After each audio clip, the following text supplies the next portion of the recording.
Nous profitons de ce matin calme avant la dernière série de combats pour écouter Pierre-Yves Roquefert qui nous parle de l'application mobile Equino. Bonjour, Pierre-Yves Roquefert, directeur des équipes de France Kickboxing, Muay Thai et la FFKMDA. Donc je suis détaché du ministère des Sports et ma mission principale est d'essayer d'obtenir la reconnaissance du haut niveau pour les pratiquants de kickboxing et de boxe thaï. Donc on est en train de monter un dossier très solide où on agrège les nouvelles technologies de suivi d'entraînement. Parce qu'obtenir des résultats c'est bien, mais il faut aussi protéger l'intégrité physique et morale des pratiquants. En deux mots, on rationalise, on planifie l'entraînement et on essaie de ne pas faire n'importe quoi. À la fin de chaque stage équipe de France, on présente tous les plans d'entraînement et la planification semaine à tous les sportifs. Que ce soit en musculation, en spécifique sac, en sparring, en course. On leur donne des conseils sur la gestion du poids. Ils téléchargent l'application via leur téléphone et de manière individuelle, en fonction de leur entraînement de club, en fonction de leur travail, ils partent avec sur leur téléphone le plan individualisé. Chaque fois qu'ils auront fait une séance, ils vont faire un retour, difficulté, sommeil de la veille, satisfaction, rentrer le poids, pour vraiment faire de l'individuel et rien que de l'individuel. Donc, ça c'était le dernier stage de préparation des championnats d'Europe, stage équipe de France. Si on prend l'exemple de Clément Adrover derrière, il a eu ses séances de footing, ses séances au club, ses séances de sac, bien calibrées, qui devaient respecter les jours de récupération qui sont en bleu. Donc si on prend ici le petit V, dernière séance du 17 octobre, donc on clique, on regarde tout son contenu de séance, et lui tout en bas, il a fait retour de séance. Ils font ça après chaque séance, muscu, course. Il nous a mis fatigue 3, difficulté 7, satisfaction 9, sommet de la veille 9, aucun commentaire, donc les feux sont ouverts, tout est bon.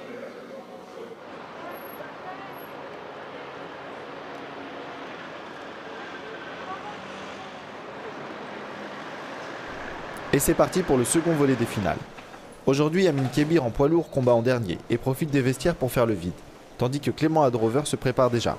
Il passe en troisième combat.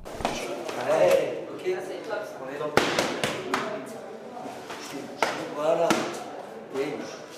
Oui, voilà. Voilà. Il dit ouais.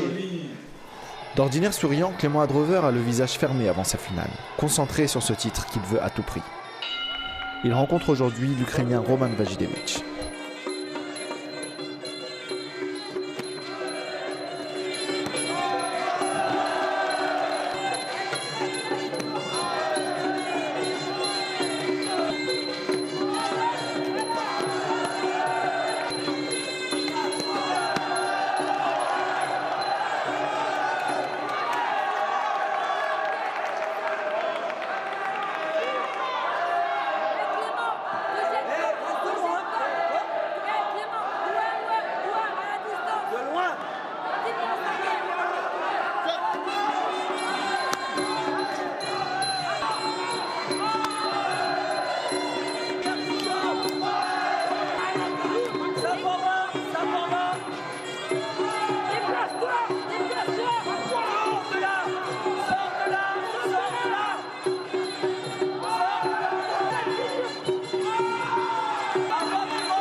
Tu l'as touché 2 fois dans le round.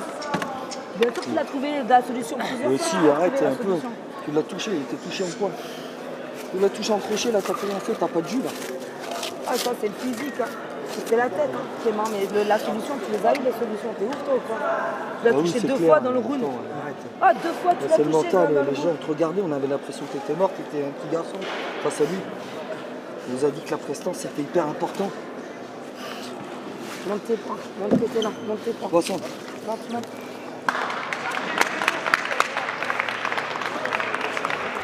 And the winner is blue, Roman Vaginovic, Ukraine.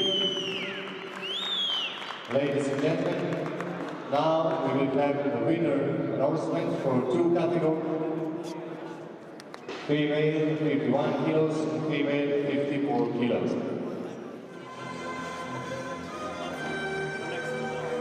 Il peut avoir le sourire, Clément Adrover, le Nakmoué de l'explosif gym de 7. Il a fait un très beau parcours. Ces 2 combats nous ont prouvé sa valeur pour l'équipe de France. Peut-être a-t-il manqué de cardio dans les derniers efforts, mais il n'a pas manqué de talent. Un Nakmoué à suivre de près, dorénavant.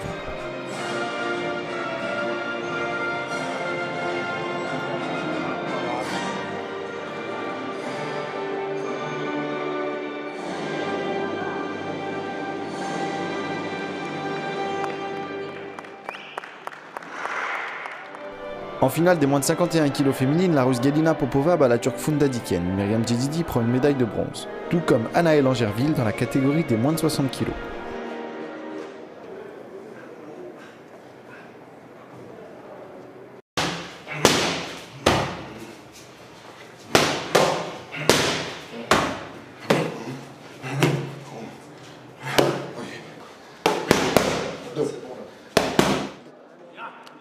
Pour la finale des poids lourds, Amin Kebir est opposé à l'expérimenté suédois Simon Ogola. Plus âgé, plus habitué aux rencontres internationales, le Suédois est un gros défi pour le Français.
Dominé par son adversaire, Amin se dirigeait vers une défaite.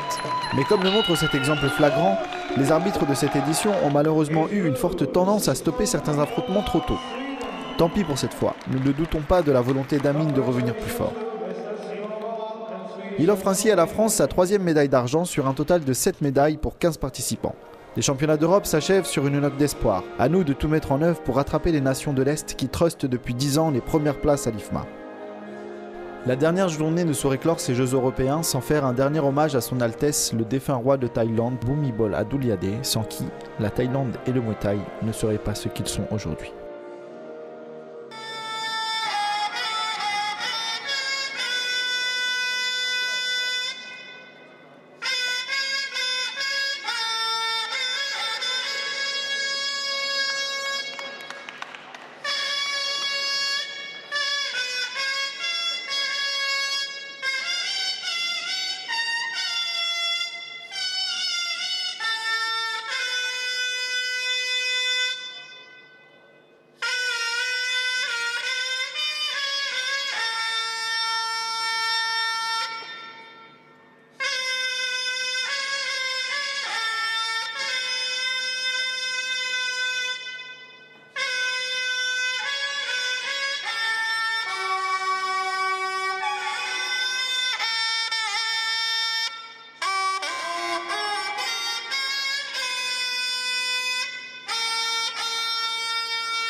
Thank you very much.